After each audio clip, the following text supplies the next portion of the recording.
Hello, how are you doing? Welcome back to the 100 Days of Making Comics Challenge. Today is day 2. It's been good so far in the last 12 hours, although I've lost my script that I wrote for yesterday. I forgot what I wanted to say and what to tell you. Well, I guess it's a lesson that I really shouldn't be writing in a program that doesn't save your progress. Yeah, I was editing a video and, my computer died. So when I turned it back on, my notepad was gone and all the words that I wrote from last night it just disappeared. So, here's a tip for you that might help you. Save everything that you do, especially the most important things that need to be saved. I'll try not to expect much from myself when it comes to these things. There are still 98 days to go, so even if the bare minimum is the most that you can do, just do it anyways.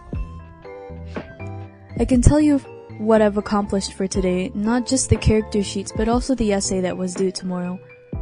I'm happy and proud of it. So life's a balance. Make sure that you take care of everything that needs to be done first. Finished the essay, finished character sheets. I've also got a good walk. Just went outside and I just started to walk. So that's good too. Just remember to take care of your body too. Now that I've got the introductions away, I just want to take the time to say thanks for those that reached out to me in the comments yesterday. Your words were very encouraging. And motivation will be lost if you don't continue to remind yourself why you're doing this and see the end goal. It really helps when people, people are watching, and it's very inspiring to other people, so thank you for that. And I think I remember what I wanted to talk about. I never got the time to talk about the story in the introduction video. So this boy right here is named Kano. He will be the main protagonist of the story I call Where Is Home. It's a working title, but that's what I've decided to call it at the moment. Where Is Home is a coming-of-age story about a boy named Kano trying to find his place in the groups among the island. He's got a couple of friends that he's happy playing with, but expectations on how to act and behave are beginning to influence his decisions. That's the premise of my story anyways.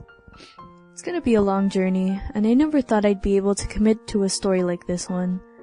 From my past, from my history of working on comics, it's usually just me working on one thing and then jumping from one thing to another to another. The one story that's really just been kept in my mind for the last 3 years is this one. And here I am, trying to work on it, or continuing to work on it. It's the comic's 3rd year now, and that just gives me some proof about how much commitment I should have. But to be honest, I don't expect to finish this comic within the next 100 days. Although it is a lot of time, there's still a lot of things that I need to prep for, and it's fine if I don't finish the whole thing. I don't really expect myself to finish the whole thing. I'd just be happy to see the work that I've done. It gives me this sense of accomplishment, when I finish a drawing or writing an episode, looking back and reading it. It just makes you very proud. So yesterday I was talking about the challenge and what you need to do for it. I was working on the template for the character designs. It's something that'll help me in the future of creating characters. At least I hope it will. Not entirely confident in my memorization skills and drawing abilities. So I'm just going to work on character design sheets to help me with reference.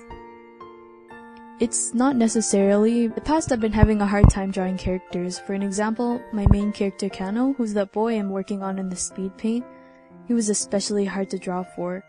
Mainly because I didn't have much of a concept about the human head and where things are, and what they're supposed to look like. I just remember sitting there for half an hour, working on a head, and I was just so frustrated. Trying to adjust things to the right angle. Sometimes his chin would be too low or his eyes too high. It's really frustrating when you've got a certain image in your head, but you can't seem to get it on paper or on the digital tablet. Hold on, I'm gonna take off my glasses. I've been trying my best to keep the character consistent as time goes on, but you can't always expect perfection, no matter how much you try, and I think that there needs to be this certain line where you have to go, okay, it's not working, I'll just come back to this.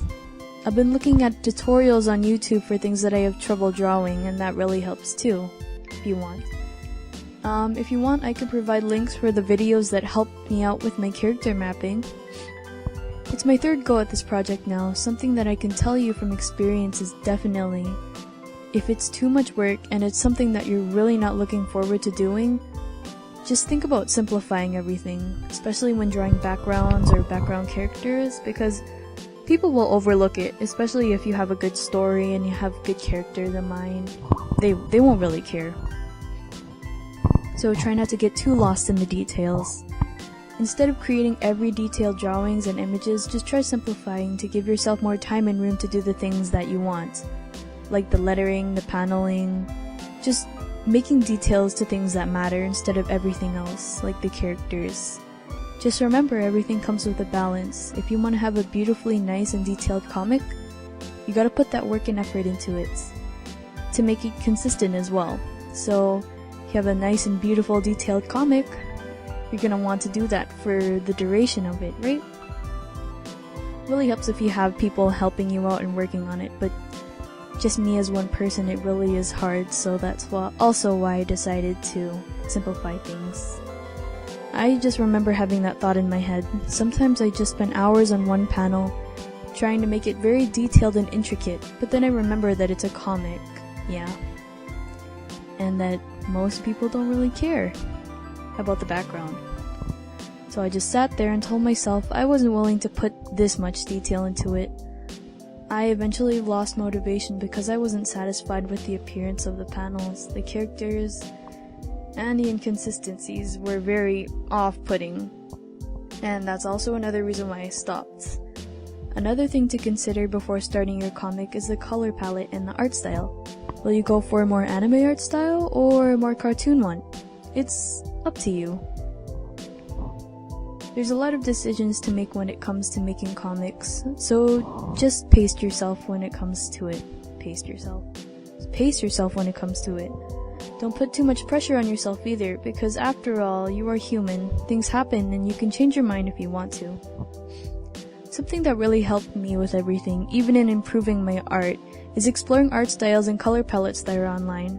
There are many talented artists out there that can help give you an idea of how you want to represent your comic. Pinterest, YouTube, and Instagram are some of the resources that I use to give out information. I have a few pins saved on how I want to draw Kano and the others, and how I want to shade the kids and how I want to portray them. Having these things in mind really help with your decisions. So, I hope you enjoyed listening to all that and all that I had to say. That kinda marks today's end. I'll just continue to work on the unfinished character sheets. Tomorrow I'll continue to work on character reference sheets, maybe for the next 2. I'm not planning to create character reference sheets for all of them though. Just the main 3, because those are going to be the most reoccurring characters. Anyways, hopefully by that time I'll just end up on working on Kano's best friend, Vinny, by tomorrow. So try not to push yourself too hard. Take care, and I'll see you tomorrow.